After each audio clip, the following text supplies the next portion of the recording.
Hello welcome to AKSIS. My name is Venkatesh. Daily current అఫైర్స్లో భాగంగా ఈరోజు మనం డిస్కస్ చేసుకునేటువంటి మోస్ట్ ఇంపార్టెంట్ టాపిక్, రీసెంట్గా ప్రైమ్ మినిస్టర్ నరేంద్ర మోదీ గారు పిఎం వాణి అనేటువంటి స్కీమ్ని ప్రతి ఒక్క గ్రామ పంచాయతీకి చేరవేయాలి అని చెప్పేసి, అంటే ప్రతి ఒక్క గ్రామ పంచాయతీ కూడా స్మార్ట్ గ్రామ పంచాయతీగా తయారు చేయాలని చెప్పేసి ఈ స్కీమ్ని గ్రామ పంచాయతీస్కి ఎక్స్టెండ్ చేయడం జరిగింది. సో ఇక్కడ గ్రామ పంచాయతీ అనేటువంటిది ఒక యూనిట్, అదేవిధంగా పిఎం వాణి అనేటువంటి స్కీమ్ని దీనికి అనుసంధానం చేయడం జరిగింది.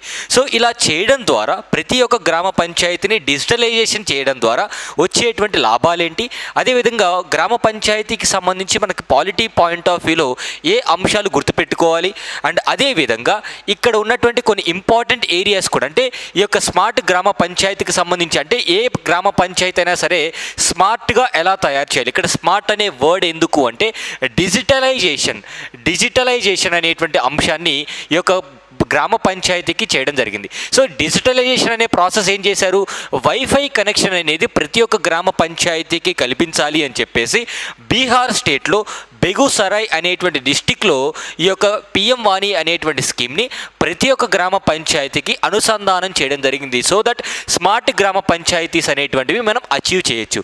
ఇక్కడ పిఎం వాణి స్కీమ్ అంటే ఏంటి, అంటే ఈ యొక్క స్మార్ట్ గ్రామ పంచాయతీ స్కీమ్స్ అంటే ఏంటి, ఏ విధంగా ఈ యొక్క పంచాయత్స్ అనేటువంటి స్మార్ట్గా తయారవబోతున్నాయి ఒకసారి చూద్దాం. అండ్ ఈ ఆర్టికల్ మొత్తం ఈ రోజు ఉన్నటువంటి వీడియోలో ఎందుకు ఇది న్యూస్లో ఉంది, అదేవిధంగా స్మార్ట్ గ్రామ పంచాయతీ అంటే ఏంటి, అసలు ఏ కాంపోనెంట్స్ అనేటువంటివి యాడ్ చేస్తే ఒక గ్రామ పంచాయతీ అనేది స్మార్ట్గా తయారవుతుంది. ఉదాహరణకి స్మార్ట్ సిటీస్ అనేటువంటి కాన్సెప్ట్ మనం ఇంతకుముందు కూడా వినే ఉంటాం. So smart villages like smart గ్రామ పంచాయత్స్ అనమాట. నౌ పిఎం వాణి స్కీమ్ అంటే ఏంటి, అదేవిధంగా ఈ యొక్క పిఎం వాణి స్కీమ్ అనేటువంటిది యాజ్ పార్ట్ ఆఫ్ ఆర్జీఎస్ఏ, అసలు ఆర్జీఎస్ఏ డెఫినేషన్ ఏంటి, అండ్ ప్రీవియస్ ఇయర్ క్వశ్చన్స్ కూడా ఒకసారి మనం ఈ యొక్క ఆర్టికల్లో చూద్దాం. ఇక్కడ మీరు పోస్టర్లో చూసినట్టు ఈవెన్ విలేజ్ ఏరియాస్లో ఉన్నటువంటి గ్రామ పంచాయతీ లెవెల్లో కూడా ప్రతి ఒక్కరికి ఇంటర్నెట్ యాక్సెస్ అనేది ప్రొవైడ్ చేయగలిగితే, సో ఒక గ్రామ పంచాయతీ పరిధి మొత్తానికి కూడా ఇంటర్నెట్ యాక్సెస్ అనేటువంటి ప్రొవైడ్ చేయగలిగితే ఆ ఏరియాలో ఎవరైనా వర్క్ ఫ్రమ్ హోమ్ చేసుకోవడానికి కావచ్చు, ఆ గ్రామ పంచాయతీ మొత్తం కూడా ఇంటర్నెట్ యాక్సెస్ ఫ్రీ అనేది ప్రొవైడ్ చేయగలిగితే, సో కొన్ని ఏరియాస్లో మొదట్లో ఫ్రీగా ప్రొవైడ్ చేసినప్పటికీ కూడా తర్వాత ప్రభుత్వం దాన్ని ఛార్జ్ చేయడం జరుగుతుంది. ఈవెన్ భారత్ నెట్ అనేటువంటి కాన్సెప్ట్ కూడా మనం గతంలో వినే ఉంటాం.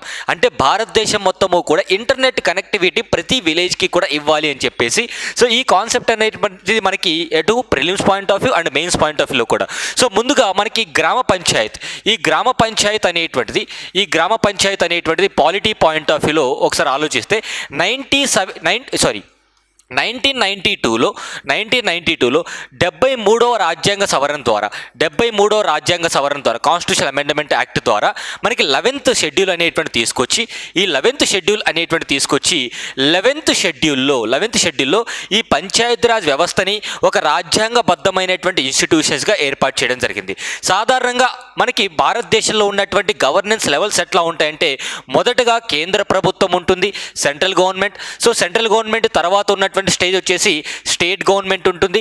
సో స్టేట్ గవర్నమెంట్ కింద ఉన్నటువంటిది ఈ లోకల్ గవర్నమెంట్, లేదంటే ఈ యొక్క సింపుల్గా లోకల్ గవర్నమెంట్ అంటాం. సో ఈ లోకల్ గవర్నమెంట్లో మనకి లోకల్ గవర్నమెంట్ అగైన్ టూ, ఒకటి రూరల్ లోకల్ గవర్నమెంట్, అదేవిధంగా urban local government. Rural local గవర్నమెంట్లో మనకి పంచాయతీస్ అనేటువంటి రావడం జరుగుతుంది. ఈవెన్ ఇక్కడ 11th షెడ్యూల్లో అగైన్ మనకి పంచాయతీరాజ్ వ్యవస్థని 3 అంచెల పంచాయతీరాజ్ వ్యవస్థగా డివైడ్ చేయడం జరిగింది. ఒకటి డిస్టిక్ లెవెల్, అదేవిధంగా మండల్ లెవెల్, అదేవిధంగా గ్రామ పంచాయతీ లెవెల్. సో అదేవిధంగా గ్రామ్ లేదా విలేజ్ లెవెల్. ఇక్కడ మీరు గమనిస్తే ఈ స్కీమ్ అనేది, పిఎం వాణి స్కీమ్ అనేది ప్రతి ఒక్క గ్రామ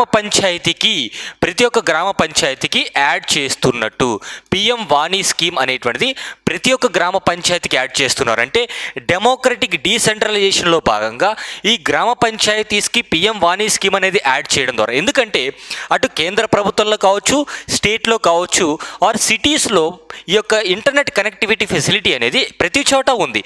ఇప్పుడు ఈ ఇంటర్నెట్ కనెక్టివిటీ స్కీమ్ అనేది గ్రామ పంచాయతీకి పరిధికి మనం తీసుకొచ్చినట్టు చూసినట్టయితే అటు పంచాయతీరాజ్ వ్యవస్థ అనేది డిజిటలైజేషన్ చేయొచ్చు, అదేవిధంగా ప్రతి విలేజ్ కూడా ఇంటర్నెట్ యాక్సెస్ అనేది మనం పబ్లిక్ ఇంటర్నెట్ యాక్సెస్ ప్రొవైడ్ చేయగలిగితే సో విలేజ్లో ఉన్నటువంటి ప్రతి ఒక్కరికి కూడా ఇంటర్నెట్ సర్వీసెస్ ఉపయోగించుకొని వారు డెవలప్ అయ్యేటువంటి అవకాశం ఉంటుంది. సో అదే స్కీమ్లో భాగంగా తీసుకురావడం జరిగింది. అండ్ పాలిటీ పాయింట్ ఆఫ్లో మనం ఇంకొక విషయం నేర్చుకోవాల్సింది, ఈ 11th షెడ్యూల్ ఎప్పుడైతే తీసుకొచ్చారో ఈ 11th షెడ్యూల్లో 29 సబ్జెక్ట్స్ అనేటువంటి ఉంటాయి. 29 సబ్జెక్ట్స్ అంటే ఈ యొక్క పంచాయతీలు అంటే 11th షెడ్యూల్లో మెన్షన్ చేసినటువంటి ఈ లోకల్ బాడీ సిస్టమ్స్ అనేటువంటివి 29 ఫంక్షనల్ ఐటమ్స్లో ఎలాంటి సబ్జెక్ట్స్ అనేటువంటివి ఈ 29 సబ్జెక్ట్స్లో ఏవైనా చట్టాలు చేసుకోవచ్చు, చేంజెస్ చేసుకోవచ్చు. నౌ మనకి ఆర్టికల్ ప్రకారంగా చూస్తే ఆర్టికల్ 243 నుంచి ఆర్టికల్ 243O వరకు పార్ట్ 9 ఆఫ్ ఇండియన్ కాన్స్టిట్యూషన్లో మనకి పంచాయతీల గురించి రాజ్యాంగ అధికారంగా రాయడం జరిగింది.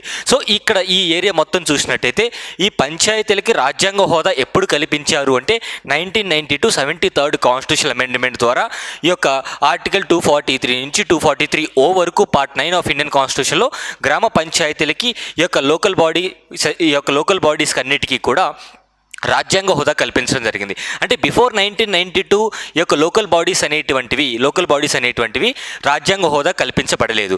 అండ్ మోర్ ఇంపార్టెంట్లీ ఒక క్వశ్చన్కి ఆన్సర్ చేయండి కమెంట్ బాక్స్లో. భారతదేశంలో ఏ కమిటీ మొదటిసారిగా 3 అంచెల పంచాయతీరాజ్ వ్యవస్థని రికమెండ్ చేసింది? భారతదేశంలో ఏ కమిటీ 3 అంచెల ఈ యొక్క పంచాయతీరాజ్ వ్యవస్థని మొదటిసారిగా రికమెండ్ చేసింది? సో ఇది కామెంట్ బాక్స్లో కామెంట్ చేయండి. మనకి ఒక 5-6 కమిటీస్ అనేటువంటివి కూడా ఉంటాయి. ఉదాహరణకి Balwant Rai Mehta committee, Ashok Mehta committee, LM Singhvi committee, VN Gadgil committee. So అదేవిధంగా ఈ కమిటీస్ అనేటువంటి మనకి examination point of view important, ఒకసారి చూసుకోండి. అండ్ ఈ రాజ్యాంగ హోదా కల్పించిన తర్వాత ఉమెన్కి అదేవిధంగా షెడ్యూల్ కాస్ట్, షెడ్యూల్ ట్రైబ్స్ వీరందరికీ కూడా రిజర్వేషన్స్ అనేటువంటివి ఈ లోకల్ బాడీ ఎలక్షన్స్లో కల్పించడం జరిగింది. సో ఉమెన్కి వచ్చేసి మనకి డెఫినెట్లీ 33% రిజర్వేషన్స్ అనేటువంటివి ఈ యొక్క సీట్ల కేటాయింపులు అంటే కంటెస్ట్ చేసేటువంటి విషయంలో వారికి రాజ్యాంగ రిజర్వేషన్స్ అనేటువంటి కల్పించడం జరిగింది. నౌ ఇక్కడ ఈ గ్రామ పంచాయతీలు ఇప్పుడు మనం డిస్కస్ చేసుకున్నటువంటి గ్రామ పంచాయతీ ప్రతి ఒక్క పంచాయతీకి కూడా ఒక పైలట్ ప్రాజెక్ట్లో భాగంగా వాటిని డిజిటలైజేషన్ చేయడం కోసం PM వాణి స్కీమ్ లేదా PM వాణి సర్వీసెస్ అనేటువంటివి గ్రామ పంచాయతీలకి ఎక్స్టెండ్ చేస్తున్నారు. సో ఈ అంశం అనేది రీసెంట్గా బెగూసరాయ్ డిస్టిక్ ఆఫ్ బీహార్ స్టేట్లో తీసుకురావడం జరిగింది. సో బీహార్ స్టేట్లో ఉన్నటువంటి బెగూసరాయ్ జిల్లాలో ఆ జిల్లా మొత్తాన్ని కూడా PM వాణి స్కీమ్ అనేది తీసుకొచ్చి ప్రతి ఒక్క గ్రామ పంచాయతీకి కనెక్టివిటీ అంటే ఫ్రీ వైఫై, కొంత ఛార్జ్డ్ వైఫై కూడా ఉంటుంది. సో ఎంత GB ఛార్జ్డ్ వైఫై కూడా ఉంటుంది. So smart gram panchayat revolution towards digitalization of gram Panchayat.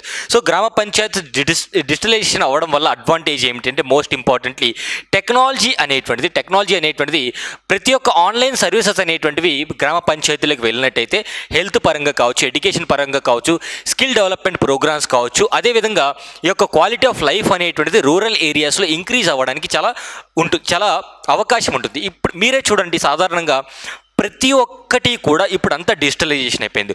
ఉదాహరణకి బ్యాంకింగ్ సర్వీసెస్ అనేటువంటివి కూడా రూరల్ ఏరియాకు వెళ్తున్నాయి, అంటే రూరల్ ఏరియాస్లో సెటప్ చేయడం జరుగుతుంది. సో ఈ కాంటెక్స్ట్లో ఈ డిజిటలైజేషన్ అనేటువంటి ప్రాసెస్ ప్రతి ఒక్క గ్రామ స్థాయికి రిమోట్ ఏరియాస్కి వెళ్ళినట్టయితే ఈవెన్ వర్క్ ఫ్రమ్ హోమ్ చేసుకునేటువంటి అవకాశం కూడా ఉంటుంది.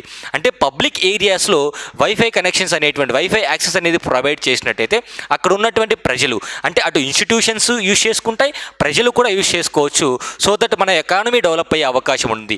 ఎందుకంటే 2030 కల్లా భారతదేశం అనేది అతిపెద్ద ఎకానమీ అంటే 3వ అతిపెద్ద ఎకానమీగా ఈ యొక్క టార్గెట్ పెట్టుకోవడం జరిగింది. సో ఈ కాంటెక్స్ట్లో దీని యొక్క ఎయిమ్ వచ్చేసి ఏంటి అంటే ఈ స్మార్ట్ గ్రామ పంచాయతీ యొక్క ఎయిమ్ ఏంటి? Revolution towards digitalisation of gram Panchayat. అంటే ప్రతి ఒక్క విలేజ్కి కూడా ప్రతి ఒక్క పంచాయతీకి కూడా ఈ యొక్క డిజిటలైజేషన్ ప్రాసెస్ తీసుకెళ్ళడం. అంటే ఈవెన్ ఇప్పటికీ మీరు గమనించండి ప్రతి ఒక్కరి దగ్గర స్మార్ట్ ఫోన్ అనేటువంటిది ఉంది. అండ్ పేమెంట్స్ అనేటువంటివి రూరల్ ఏరియాస్లో కూడా ఇంకా బెటర్గా చేయగలుగుతున్నాము. సో ఉదాహరణకి ప్రతి ఇంటికి కూడా వైఫై ఉన్నట్టయితే ఆర్ ప్రతి ఒక పబ్లిక్ ఏరియాకి వైఫై ఉన్నట్టయితే అక్కడ ట్రాన్సాక్షన్స్ కానివ్వండి, సర్వీసెస్ అనేటువంటివి ఇంటర్నెట్ సర్వీసెస్ అనేటువంటివి మెరుగుపడే అవకాశాలు ఉంటాయి. అంటే సిటీలో ఉన్నటువంటి ప్రజలు ఏ విధంగా అయితే ఈ ఆన్లైన్ యాక్సెస్ అనేటువంటిది ఇంటర్నెట్ కనెక్టివిటీ అనేది ఎంత అద్భుతంగా యూజ్ చేసుకుంటున్నారో అలాంటి ఫెసిలిటీస్ అనేవి రూరల్ ఏరియాస్లో ఉన్నటువంటి ప్రజలకి కూడా మనం కల్పించినట్టయితే డెఫినెట్గా ఈ యొక్క సర్వీసెస్ ప్రొవిజన్లో భాగంగా అందరికీ కూడా ఈక్వల్ చేయొచ్చు. సో ఇక్కడ మీరు చూడొచ్చు పిఎం వాణి స్కీమ్ ఫుల్ ఫామ్ వచ్చేసి prime ministers wifi access network interface. Prime minister wifi access network interface.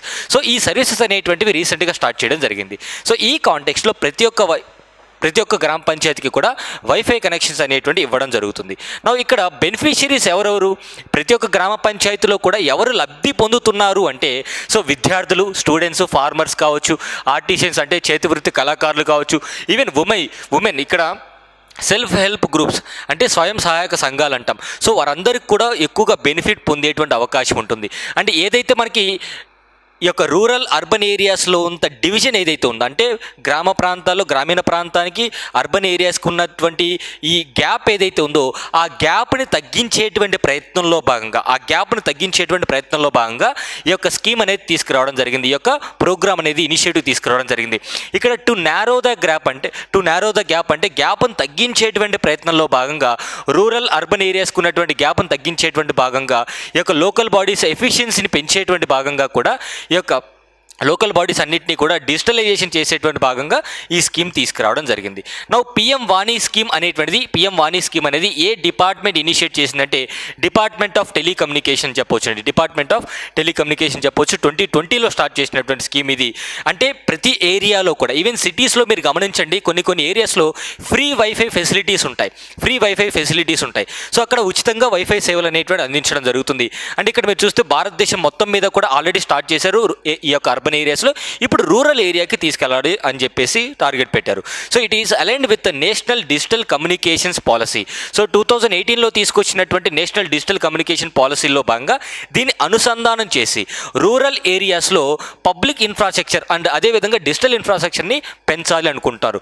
ఉదాహరణకి ప్రతి విలేజ్లో కూడా ఇంటర్నెట్ యాక్సెస్ వస్తే ఖచ్చితంగా ఉద్యోగ అవకాశాలు అనేటువంటివి పెరిగే అవకాశం ఉంటుంది. సో ఉద్యోగ అవకాశాలు అనేటువంటివి ఖచ్చితంగా పెరుగుతాయి. సో ఇక్కడ ఈ స్కీమ్ అనేటువంటిది as part of Rashtriya gram స్వరాజ్య అభియాన్లో భాగంగా తీసుకురావడం జరిగింది. ఈ రాష్ట్రీయ గ్రామ్ స్వరాజ్ అభియాన్ అనేటువంటిది ఏ మంత్రిత్వ శాఖ కిందికి వస్తుందంటే మినిస్ట్రీ ఆఫ్ రూరల్ డెవలప్మెంట్ కిందికి వస్తుంది. దీన్ని ఎప్పుడు స్టార్ట్ చేశారంటే 2018లో. అంటే రాష్ట్రీయ గ్రామ్ స్వరాజ్ అభియాన్. స్వరాజ్ అంటే ఏంటి? ఇండిపెండెంట్. అంటే ప్రతి ఒక్క లోకల్ బాడీ కూడా స్వతంత్రంగా తయారవ్వాలి, ఇండిపెండెంట్గా ఉండాలి. సో ఈ యొక్క రాజ్యాంగ హోదా కల్పించినప్పటికీ కూడా ఇంకా ఇండిపెండెంట్గా తన యొక్క గ్రామ పంచాయతీ పరిధిలో ఉన్నటువంటి పనులన్నీ కూడా స్వతంత్రంగా డెసిషన్స్ తీసుకోవాలి. సో రాష్ట్రీయ గ్రామ్ స్వరాజ్ అభియాన్ అనేది 2018లో తీసుకొచ్చారు. ఇది ఒక సెంట్రల్లీ స్పాన్సర్డ్ స్కీమ్గా చెప్పుకోవచ్చు. 24 ఏప్రిల్ 2018లో ఈ యొక్క స్కీమ్ని తీసుకురావడం జరిగింది. ఈ స్కీమ్ యొక్క ముఖ్య ఉద్దేశం ఏంటంటే ఏదైతే పంచాయతీరాజ్ ఇన్స్టిట్యూషన్స్ భారతదేశం మొత్తం మీద కూడా ఉన్నటువంటి 2.5 లక్షల పంచాయతీరాజ్ ఇన్స్టిట్యూషన్స్ ఉన్నాయో అవన్నీ కూడా సస్టైనబుల్ డెవలప్మెంట్ గోల్స్ అచీవ్ చేసే విధంగా ప్రభుత్వం పిఆర్ఐస్ అంటే పంచాయతీరాజ్ ఇన్స్టిట్యూషన్స్కి డెవలప్మెంట్లో భాగంగా ముందుకు తీసుకురావాలి. సో అదేవిధంగా ప్రతి ఒక్క స్టేట్కి అదే యూనియన్ టెరిటరీస్లో ఉన్నటువంటి పంచాయతీరాజ్ ఇన్స్టిట్యూషన్స్కి ఈ రాష్ట్రీయ గ్రామ్ స్వరాజ్ అభియాన్ అనేది ముందుకు తీసుకెళ్లడం జరిగింది. ఎందుకు అంటే సస్టైనబుల్ డెవలప్మెంట్ గోల్స్ని అచీవ్ చేసేటువంటి బాధ్యత ఉంది. ఈ సస్టైనబుల్ డెవలప్మెంట్ గోల్స్ అనేటువంటివి ఎప్పుడు స్టార్ట్ చేశారు అంటే 2015లో స్టార్ట్ చేయడం జరిగింది. సస్టైనబుల్ డెవలప్మెంట్ గోల్స్ అనేటువంటివి 2015లో స్టార్ట్ చేయడం జరిగింది. ఇక్కడ మీరు గమనించవచ్చు దీని ఇంప్లిమెంటేషన్ కూడా రీసెంట్గా ఇంక్రీజ్ చేయడం జరిగింది. 2026 సంవత్సరం వరకు కూడా ఇంక్రీజ్ చేశారు. ఈ స్కీమ్లో మనకి national plan of technical assistance కావచ్చు అండ్ మిషన్ మోడ్ ప్రాజెక్ట్స్ అనేటువంటి, అంటే ఈ పంచాయత్స్ అంటే ప్రతి ఒక్క పంచాయతీ కూడా ఎలక్ట్రానిక్ పంచాయతీగా ముందుకు తీసుకురావాలని. మరి ఈ రాష్ట్రీయ గ్రామ స్వరాజ్ అభియాన్లో భాగంగా కొన్ని టార్గెట్స్ అనేవి ఉన్నాయి. పోవర్టీ ఫ్రీ విలేజ్ అంటే ప్రతి గ్రామం కూడా పేదరికం నుంచి బయటికి రావాలి. సో ఇది అచీవ్ చేస్తే మనకి ఎన్ని సస్టైనబుల్ డెవలప్మెంట్ గోల్స్ మనం రీచ్ అవుతామో ఇక్కడ నెంబర్స్ అనేటువంటి ఇవ్వడం జరిగింది. అదేవిధంగా విలేజ్ హెల్త్ అంటే హెల్తీ విలేజ్, ప్రతి ఒక్క గ్రామం కూడా ఆరోగ్యవంతంగా ఉండాలి. అదేవిధంగా చైల్డ్ ఫ్రెండ్లీ విలేజెస్ కావచ్చు, water sufficient villages, clean and green villages, even villages with self sufficient infrastructure. So ఇన్ఫ్రాస్ట్రక్చర్లో భాగంగా మనకి రోడ్స్ కానివ్వండి ఇవన్నీ కూడా. And socially secured village with good governance and women friendly village. అంటే ఇవన్నీ కూడా మనం అచీవ్ చేయడం ద్వారా సస్టైనబుల్ డెవలప్మెంట్ గోల్స్ అనేటువంటివి రీచ్ అయ్యే అవకాశం ఉంటుంది. సో ఇప్పటి వరకు చెప్పినటువంటి అంశం ఏంటంటే పిఎం వాణి స్కీమ్ యొక్క పబ్లిక్ వైఫై అనేటువంటిది ప్రతి ఒక్క గ్రామానికి తీసుకెళ్లడం వల్ల గ్రామాలు అనేటువంటివి డిజిటలైజేషన్ రెవల్యూషన్లో బాగా తయారవుతాయి. And PM Vani eco system మీరు గమనించవచ్చు. సో ఇక్కడ పబ్లిక్ డేటా ఆఫీసెస్ అనేటువంటివి ఏర్పాటు చేసి ఈ యొక్క లాస్ట్ మైల్ వరకు, అంటే ప్రతి ఒక్క లాస్ట్ మైల్ వరకు కూడా, ప్రతి ఒక్క చివరి ప్రాంతం వరకు కూడా ఇంటర్నెట్ యాక్సెస్ అనేటువంటి ప్రొవైడ్ చేయడం.